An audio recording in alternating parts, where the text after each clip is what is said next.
कांग्रेस के बड़े नेता राहुल गांधी की सदस्यता जाने के बाद अब बिहार में भी राजनीति जो है वो तेज हो गई।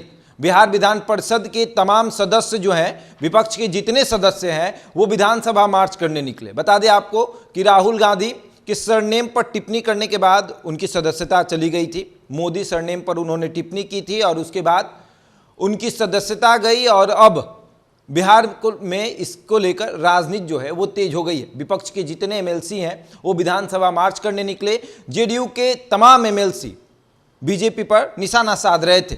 जेडीयू एमएलसी नीरज कुमार ने इतना तक कह दिया कि भाजपा के तमाम नेताओं को हम चैलेंज करते हैं कि आकर एक बार टीवी पर बैठ जाइए, टीवी डिबेट में बैठिए, उसके बाद बताते हैं कि होता क्या है।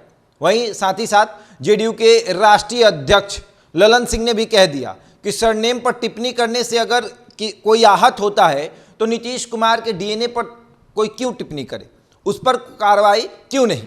और आज देखा गया कि विपक्ष के तमाम एमएलसी, चाहे अगर बात करें कांग्रेस की, बात करें माले की, बात करें जेडीयू की, राजद की, तमाम एमएलसी जो है वो सदन के बाहर हंगामा कर रहे थे।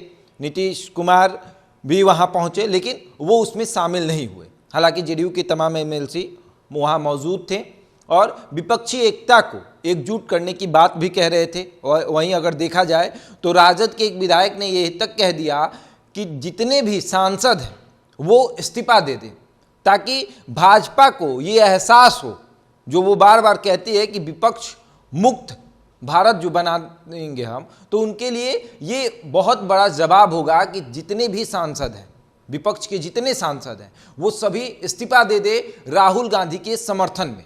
और अब राहुल गांधी के समर्थन में बिहार की राजनीति जो है वो तेज हो गई है। कांग्रेस के नेता के साथ साथ विपक्ष के सारे नेता कांग्रेस के साथ खड़े हो गए हैं। और अब देखने वाली बात यह है कि राहुल गांधी की सदस्यता तो गई है और राहुल गांधी ने यह भी कह दिया कि मैं सावरकर नहीं हूं, मैं गांधी हूं, मैं किसी से माफी नहीं मांगूंगा, मैंने कुछ गलत नहीं कहा था। लेकिन अब सवाल ये उठता है कि विपक्ष का चेहरा कौन होगा।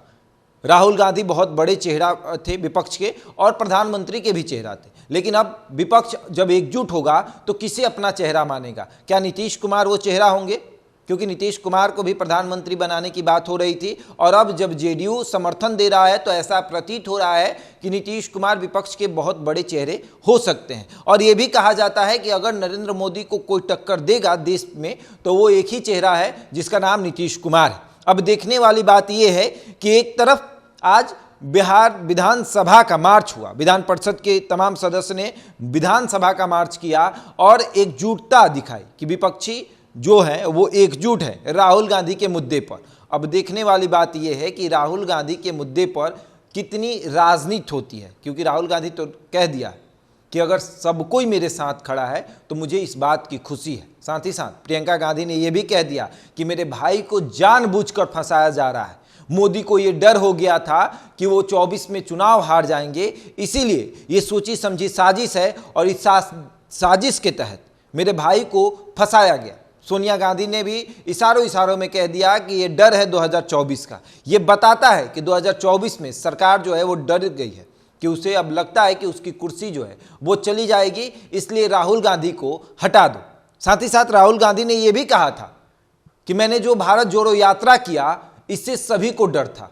आपने देखा किस तरीके से उस यात्रा को रोकने के लिए कितनी साजिश की गई और अब जब वो यात्रा सफल हुई तो मेरी सदस्यता चली गई। यानी कहीं ना कहीं ये डर दिखा रहा है भाजपा के लोगों का कि वो डरे हुए हैं और वो नहीं चाहते हैं कि राहुल गांधी चुनाव लड़े 24 में और प्रधानमंत्री बने। खैर क्या होगा ये तो समय बताएगा। राहुल गांधी की सदस्यता चली गई है, बिहार एकजुट हो चुका है। बिहार के तमाम जो विपक्षी पार्टियां हैं वो एकजुटता का संकेत दे रही हैं और सदन में साथ में हंगामा कर रही हैं। बहरहाल इस खबर में इतना ही। बने रहे हमारे साथ और देखते रहे इंडिया टॉप।